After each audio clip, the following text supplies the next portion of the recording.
तृतीय श्रेणी अध्यापक भर्ती 2022 लेवल फर्स्ट 21,000 युवाओं को सरकार ने जो भर्ती निकाली, सबकी साथ में जो है विज्ञप्ति निकली, साथ में परीक्षा हुई, वेरिफिकेशन हुआ और उसके बाद नियुक्ति के लिए इन्हें विद्यालय भी जो है अलॉट कर दिए गए। 15,000 बच्चों को सरकार की ओर से ज्वाइनिंग दे दी गई। अब मामला हाई कोर्ट में है, सरकार बदल चुकी है और जो युवा हैं वो शहीद स्मारक पर अपनी मांग को लेकर लगातार आज चौथा दिन है ये धरना देकर बैठे हैं और इनका यही कहना है कि सरकार हमें ज्वाइनिंग दे। अब इन्हीं से बात करते हैं कि पूरा मामला आखिर है क्या। आज चौथा दिन है, आपके साथी जो 15,000 थे उन्हें ज्वाइनिंग मिल गई, 6,000 आप बचे हो, 6,000 बच रहे हैं ना, क्या कहना है आपका? अब हमारी आज की हियरिंग थी, उसमें हमारा नंबर ही नहीं आया। 2 मिनट केस चला और केस आगे की डेट लगी। हमको सिर्फ डेट पे डेट मिल रही है। अब ऐसी डेट का क्या करें? हमारे साथ वाले ज्वाइनिंग कर गए, उनकी सैलरी बन रही है, 5 महीने हो गए उनको, हमको 4 महीने यहाँ बैठे हो गए, हम यहाँ बैठे हैं। अब ये बताओ, हम बेरोजगार मामला है क्या, क्यों नहीं सरकार ज्वाइनिंग दे रही? मामला है 21,000 की भर्ती निकली थी, उनमें से 19,000 पे अधीनस्थ बोर्ड ने रेट जारी किया था और 15,000 को उसने ज्वाइनिंग करा दी। कुछ बच्चे आचार संहिता में अटक गए, 3,500 बच्चे, इनमें से अक्टूबर में आचार संहिता लगी, उसमें हम से बच्चे अटक गए। अटके क्यों? कुछ की डिग्री वेरीफाई होनी थी, किसी के कागज पूरे नहीं थे, मतलब किसी वजह से वो आचार संहिता में अटक गए। जैसे ही आचार संहिता हटी, हमारी ज्वाइनिंग होनी थी, लेकिन आचार संहिता हटने से पहले ही कोर्ट ने इस पर यथास्थिति का आदेश दे दिया। कोर्ट बोर्ड से जवाब मांग रहा है, अधीनस्थ बोर्ड से क्वेश्चनों पे, लेकिन बोर्ड कोई जवाब नहीं दे रहा। वो बोर्ड का वकील है, वो हर बार डेट ले आता है और उसके चक्कर में हम बहुत परेशान बैठे हैं। अब हम क्या करें, हमारी खुद समझ में नहीं आ रहा। अब धरने पे बैठे हैं। सरकार के नुमाइंदों से मिले, बातचीत हुई इस मामले को? सभी से मिल लिए, कोई हमें पॉजिटिव रेस्पॉन्स नहीं दे रहा है। शिक्षा मंत्री जी से मिले। क्या कदम उठाएंगे अब आप आगे अगर मांग पूरी नहीं की? अब तो यही बैठे हैं, अनशन करेंगे, भूख हड़ताल करेंगे, जो हमें अच्छा लगेगा वो करेंगे, और क्या है। और भी हैं लड़कियां, इनसे बात कर लेते हैं। आपका चयन हुआ है, कितने दिन से बैठे हो आप यहाँ? हम 4 दिन हो गए यहाँ पे बैठे हुए। आज हमारी हियरिंग थी कोर्ट में, लेकिन कुछ नहीं हुआ, सुनवाई नहीं हुए, डेट पे डेट दे रहे हैं। जब तक हमें ज्वाइनिंग नहीं देंगे हम यहीं पे बैठे रहेंगे। कहाँ से आए हो आप? हनुमानगढ़ से। हनुमानगढ़ से? हाँ जी। और भी हैं, कहाँ से आए हो आप? कहाँ से आए हो? चलो और बच्चे हैं, इनसे बात करने की कोशिश करते हैं। लगातार जो धरना है वो चौथे दिन भी यहाँ पर जारी है और इनकी 15,000 बच्चों को ज्वाइनिंग दे दी गई, लेकिन 6,000 जो बच्चे हैं वो आचार संहिता के चलते अटक गए। चौथा दिन है।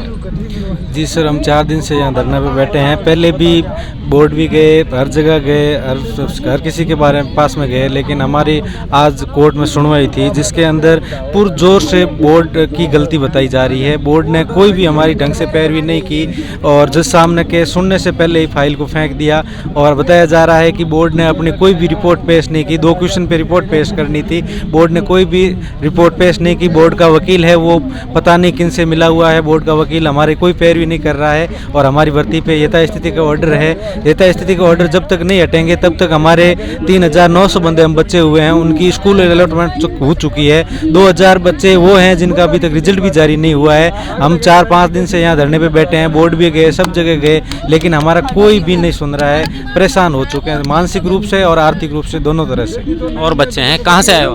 हम हनुमानगढ़ से हैं भाई साहब। हनुमानगढ़ से आए हो, तो आप 19,000 में शामिल हैं कि कितनी भर्ती बता रहे हैं आप? जो 21,000 टोटल थी उसमें 15,000 को ज्वाइनिंग मिल गई, बचे 6,000 में से 6,000 में जी जो 3500 का रिजल्ट भी आया हुआ है, स्कूल भी अलॉट हुए हैं, पर हमारा जो अब नियुक्ति नहीं दे रहे हैं, रोक लगी हुई है। सरकार दबाव नहीं बना रही है बोर्ड पे और बोर्ड कुछ कर नहीं रहा है।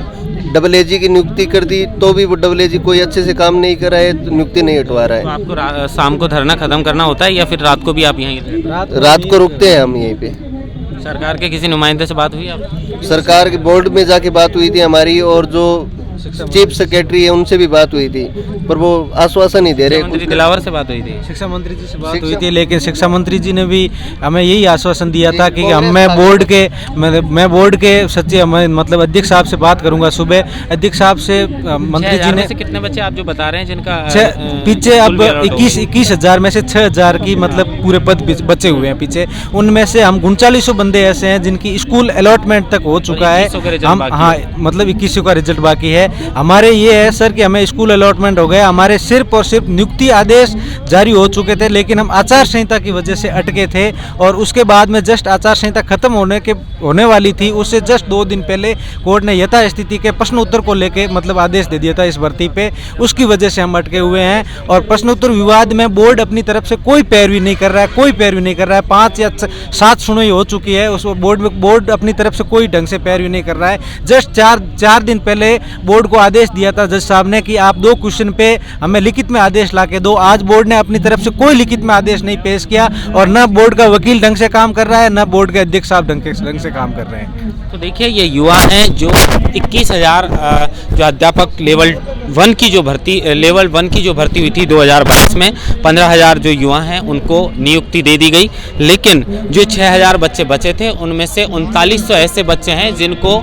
रिजल्ट आने के बाद वेरिफिकेशन हो गया, स्कूल भी इनको अलॉट हो गई थी, लेकिन आचार संहिता लगने के बाद जो है 2 दिन पहले इनको यथास्थिति का आदेश देकर और इनकी नियुक्ति पर रोक लगा दी गई। मामला हाई कोर्ट में है और बच्चे यहां पर शहीद स्मारक पर बैठकर अपनी मांग को मनवाने के लिए धरना दे रहे हैं। अब इनकी सुनने वाला यहां पर कोई नहीं है। इनका कहना है कि जब तक हमारी मांग पूरी नहीं होगी जब तक हम यहीं पर बैठे रहेंगे।